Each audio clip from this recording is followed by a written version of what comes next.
how do I deal with stress when it's showing up as sickness? Our bodies break down under stress, and everybody's body breaks down in a different way. Episode 196, is my kid really sick or just avoiding school?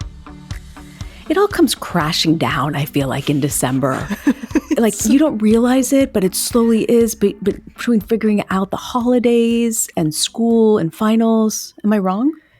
Well, not if I'm a yardstick for this, no. I don't know how other people are doing, but like, Reena, so we celebrate Christmas, and every year I'm like, next year I'm going to take care of all of this in the summer. Like, I tell myself this. Of course I never do. Of course I never do. And then what I really count on is Christmas not coming too late in the winter break, because I feel like I can't relax until it's over. Yeah. As much as I love it. And it sounds like you start to hold your breath right about now, because it's like a 4-week sprint. Exactly. We're going to talk about, I know a lot of kids end up getting sick during the school year, this point in the school year, but are they really sick, or are they getting sort of the school blues? I want to read you this letter. Hi, Dr. Lisa and Reena. My teenage son has struggled with anxiety and self-harm in the past.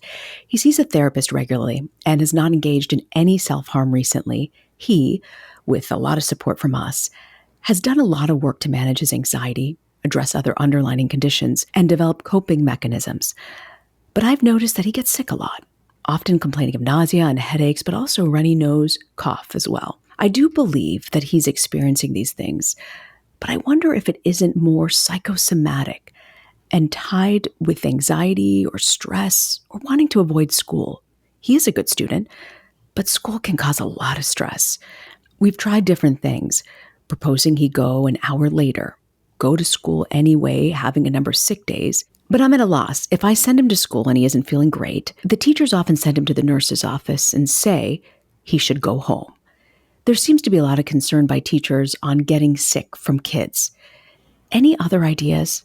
How do I talk with him about my concerns at the time he isn't feeling well? How do I acknowledge what he's experiencing and at the same time help him possibly use other coping mechanisms if it is psychosomatic, which doesn't mean the symptoms aren't real? Thank you. And thank you for this podcast. I just got to say the sick part, because we're at that point in the school year. Should we be sending our kids to school sick to begin with? This is a tough one. And it's true. It's changed since COVID. People feel differently about this, and schools feel differently about this. Okay. So do you have a policy as a family about when a kid goes to school? If they're symptomatic? I'm saying don't send your kids sick, but I'm very guilty of sort of being like, you know what, you're good enough, just go. Right? Mm-hmm. So yes, Lisa, I don't think we have a policy. No, should we? I don't know if you should. I'll tell you, we have a policy, very much informed by the fact that my husband is a high school teacher who has seen what happens when kids don't come to school and how quickly they lose ground. Oh. So the policy, I wouldn't say it's like you have to be bleeding from the eyes, but I will say it is. But no, our policy for real is if you're vomiting or have a fever, you don't go to school. Depending on where things are with COVID, we do keep COVID tests. And so if a kid has sniffly, runny, cough, like sore throat, we have sometimes said, we want you to go, but like check to, if it's COVID, we'll keep you home. So we'll use a COVID test at home to make a decision about sending a kid who's got what could be COVID symptoms. But we are very much on the side of like, you go to school, you don't miss school. Does your school deal with it differently since COVID? I think there are some teachers who just do not want any sort of illness in their classroom. Like they just see it, like go home. And they feel like they've got to kind of police that, right? And I can understand that. But I also feel like the tolerance, like even if you have COVID, people are sort of sending their kids because like, you know what, it's just a runny, sniffly nose. Like you'll be fine. Or they're just not testing, even though it's been declared endemic, right? That's right. That's right. A totally, like I totally see that position, and people can, are across the spectrum on this. I think in terms of how to handle this situation, the first thing this parent needs to do is get on the same page with the school. Because it sounds like sometimes the parent is saying, you're good enough to go to school, right? Mm-hmm. And maybe has a policy like ours, like you're not vomiting, you don't have a fever, you don't have COVID, like go to school. Well, that policy is not going to work if the school's undercutting it. Like, yeah, he's kind of sniffly, send him home. So I think that you can't really make much traction on this without coming to agreement with the school. And, all schools can do their own thing or may have their own policies. It's very hard for me to picture a school saying you cannot send a child who has any symptom of any kind to school because, like, the common cold is the common cold. It's really common. Totally. So I think that no matter what, as step number one, this parent needs to come to agreement with the school about sending a kid who may have a runny nose and having that kid not have the nurse send him home. So be on the same page if you've decided what your family's policy is on this, especially if there's a lot of sickness happening, and call the school nurse or the guidance counselor to let them know, like, this is where we are. Please don't send him back home. Yeah, I think you need that clarity. Okay. Because what I'm hearing in this letter, right, is that this parent is really trying to hold the line and is doing a really beautiful job and knows her kid is aware that he has struggled with coping in the past, right, has engaged in self-harm in the past, has done good work, it sounds like, in therapy to get through and past that. I hear that this is a parent who's not taking lightly to what it means to hold this kid to the expectation that he's going to go to school even if he's not feeling 100%. And to hold that kind of line, you're going to need to know that the school is going to back you up or that you're in agreement with the school about the contingencies for when a kid does come to school with a symptom or two. I remember when my brother went to preschool and mom would drop him off, he would all of a sudden need to go to the bathroom. Then he would need something else. Then he would say he wasn't. And it wasn't until I think my mom kind of figured it out soon, but we talked about it years later. And he just didn't like, there's something about this teacher that he just didn't like and kind of a bad energy, or I don't know what it is. But what if that anxiety of whatever it is at school is really kicking in? How do you deal with that? Well, it's so interesting, right? Like what you're describing is suddenly your brother got all of this sort of physical stuff going. And do you think like maybe he really did have to go to the bathroom? Like the physical stuff was real. Like maybe he wasn't just making up stuff. Like some people get nervous and they've got to go to the bathroom. Yeah. Right? Like it just sort of triggers that. But I do think there was some anxiety, which we probably didn't even use the word anxiety back there in 1985. But, I think there was some reason that made him uncomfortable. And knowing what we know now, like what could we have done to my toddler brother at that time that would have helped him feel better, right? You're onto something here because and I think this parent is saying, my kid gets stressed about school, he gets anxious about school. And when we think about like, how do we help kids on the spot with anxiety? My favorite and perhaps the most powerful intervention is you get them going on their breathing. You help them to slow and calm their breathing. Part of why you do that is that anxiety is a biological phenomenon. It is a feeling that plays out in the body. It's a very primitive, ancient emotion. So it sends our heart rate up. It makes our breathing get quick and shallow. It actually, Reena, that thing you said about people needing to urgently go to the bathroom when anxious, that is part of anxiety. And what the deal is on this is sort of fascinating, very bathroomy. When we're having an anxiety response, it's essentially like a fight or flight response. Our body's getting ready to flee or attack. It actually halts the digestive system. It just pulls the emergency brake on the digestive system so that you can, like, if you're running from a saber-toothed tiger, you don't have to be like, wait, tiger, take a moment. I need to use the restroom. So it's got this biological basis. And then when the worst of the anxiety is past, and we call it the parasympathetic nervous system, but it's the part of the system that comes and resets us back to our baseline. When that parasympathetic response kicks in, it starts the digestive system up again. Oh. And causes this urgent sense sometimes of needing to use the restroom very urgently. Wait. So are you saying when you have that sense and you're going, that's actually good because maybe your system has literally worked through that anxiety? You're sort of now trying to come down from the anxiety. And so your body's like, all right, slow the heart, slow the breathing, start the engines down south, right? I mean, that's what's happening. Isn't that fascinating? Nobody has explained poop and anxiety to us the way you have, Dr. Damour. You are welcome. Reena, you are welcome. You will always think of me now. Bathrooms across the world. Think of me now. Okay. Actually, though, so to that end, If that is a symptom your kid has, where their stomach gets queasy and or it's followed, kids will be like, oh, I get the runs when I'm anxious. Like, I mean, they'll say all sorts of things. I have found it to be so helpful to kids to explain the physiology of it, to say, oh, here's why your stomach gets queasy.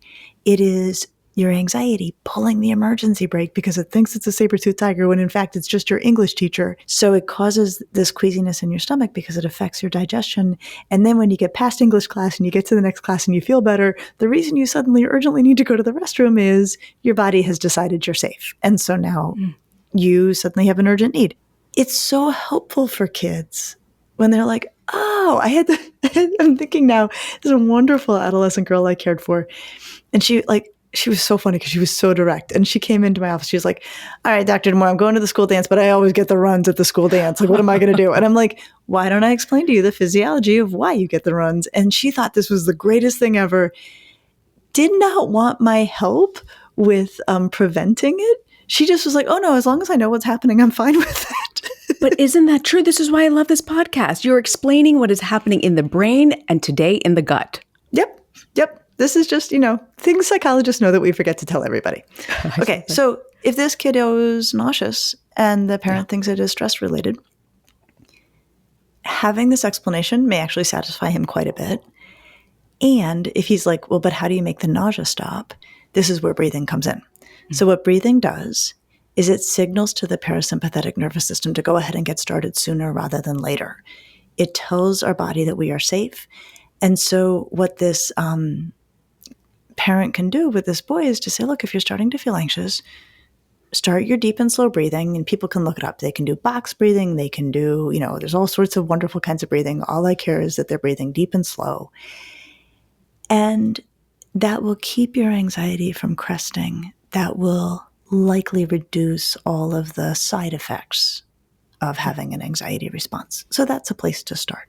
I used to be so dismissive of box breathing, but you have mentioned it so many times, and I have tried it in moments where I just feel overwhelmed, just way overwhelmed, and it really works. So I love being able to teach this to kids at an early stage so they have it for life. I was so dismissive of it, Reena, for years. I mean, anytime somebody mentioned breathing for anxiety, I'd be like, oh, for goodness sake. Like, that is like this woo-woo California stuff. I am like a very seriously trained psychologist. And then, of course, I was totally wrong.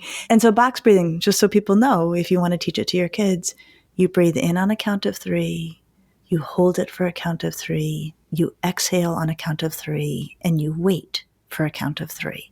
It does 2 things at once, actually, Reena. One is it slows your breathing, deepens your breathing, which signals to your anxiety system that you are now safe.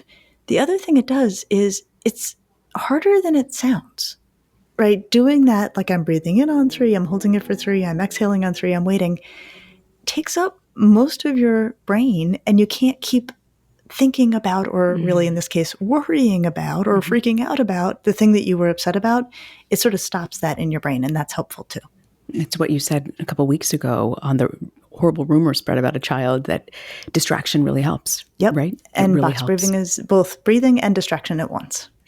I know our school system, our school district here in Connecticut started using mental health days, especially we had a couple of suicides, which we had never had before in our high school.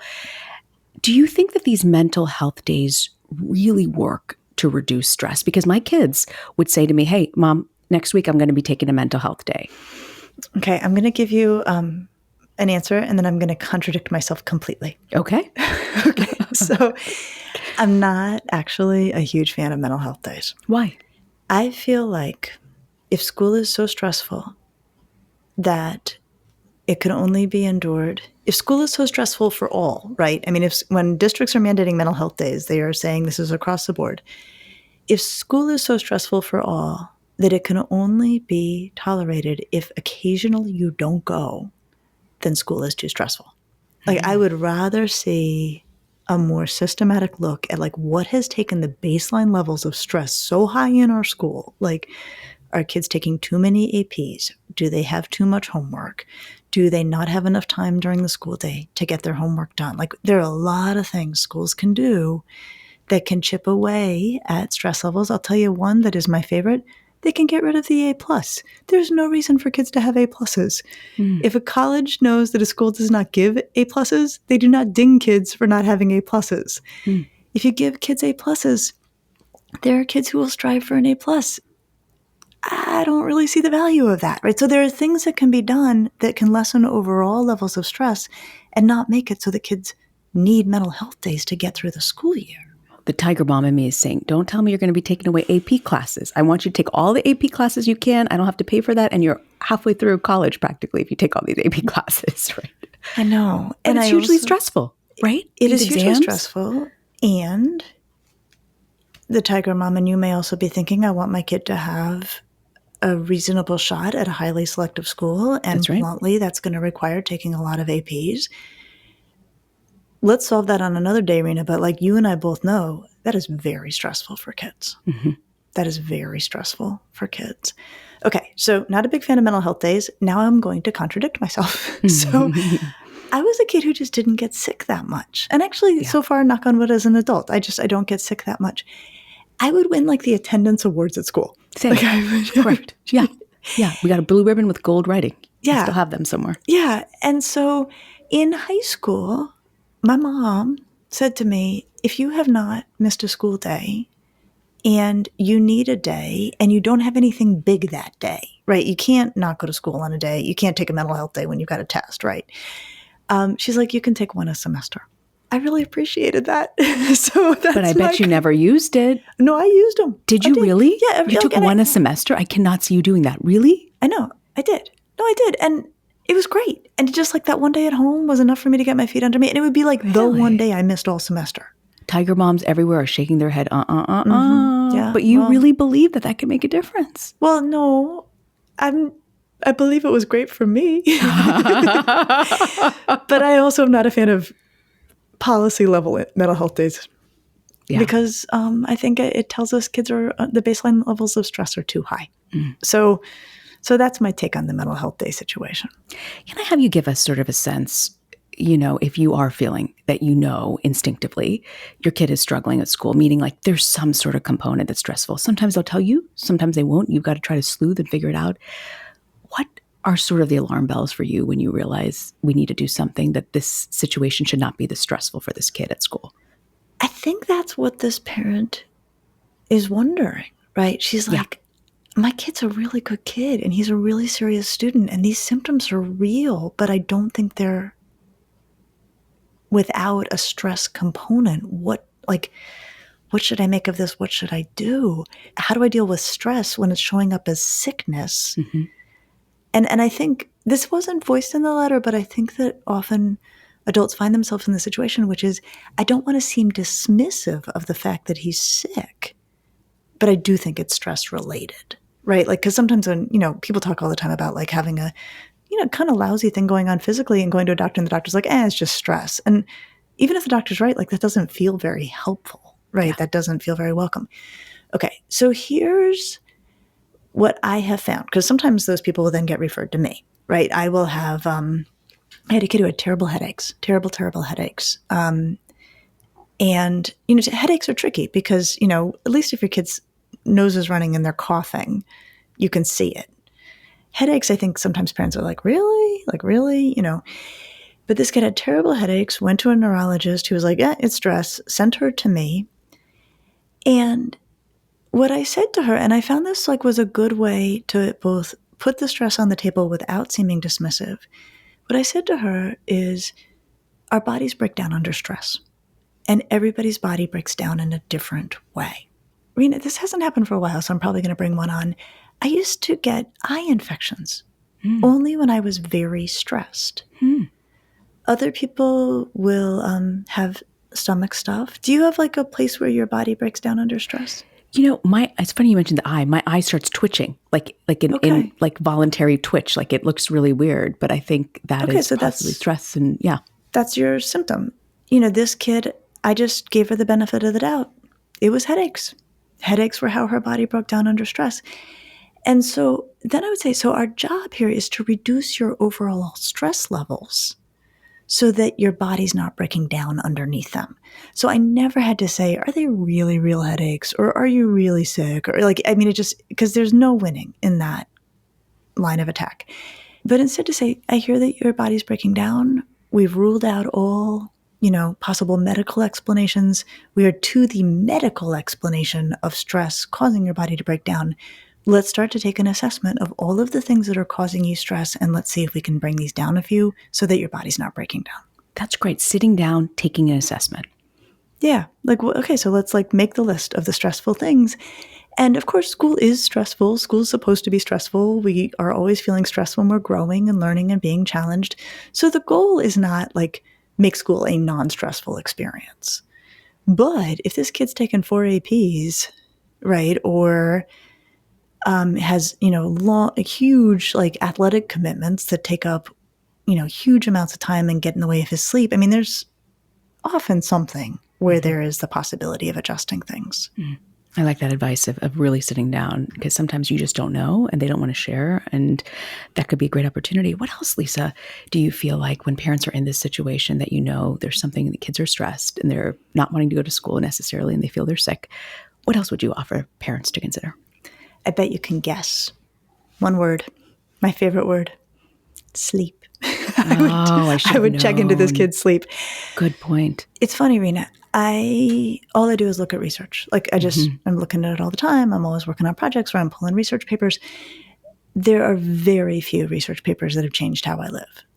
And I can tell you 1 billion years ago, when I was co-authoring a textbook in abnormal psychology, I was writing the section on stress. And I was writing, we call it psychoneuroimmunology, which is the interaction of the brain and the immune system. And I came across a research paper about what not sleeping does to your immune system. And it was a really easy study. I think it was with medical students. They brought them in.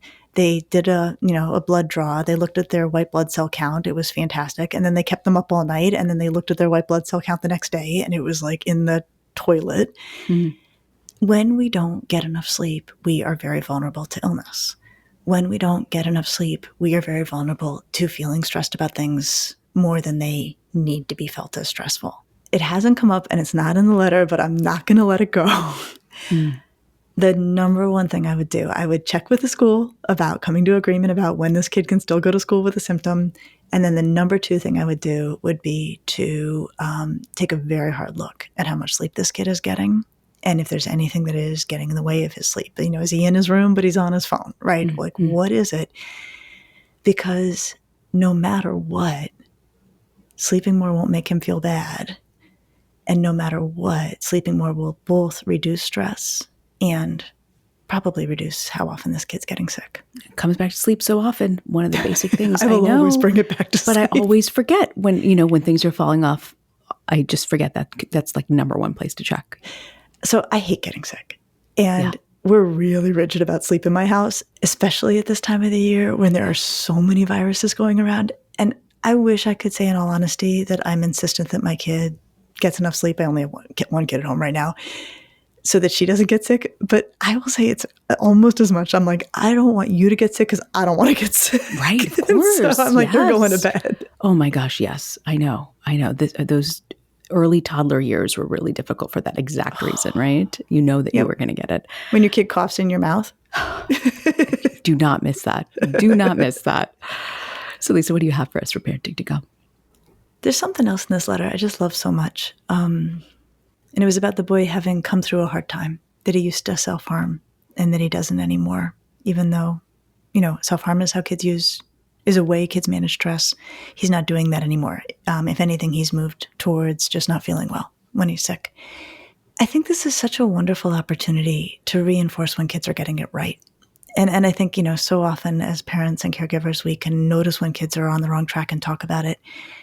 But for any adult in a situation like this who's helping a kid with something like this, it's a great opportunity to say, look, you have come so far in the management of things. A couple of years ago, you would have been hurting yourself. You don't do that anymore. But stress is still getting to you and we're going to figure it out. But I don't want to miss this opportunity to tell you how proud I am of how far you've come on this. That kind of reinforcement can really help keep things moving in the right direction. A lot to think about, and it's that time of year, so I feel like this was such a great episode and a great way to get everyone to rethink their routines as well and examine what we're doing at this point in the school year. And next week, we're going to have a special guest talking about belonging. Dr. Alfiee will join us. I'll see you next week. I'll see you next week.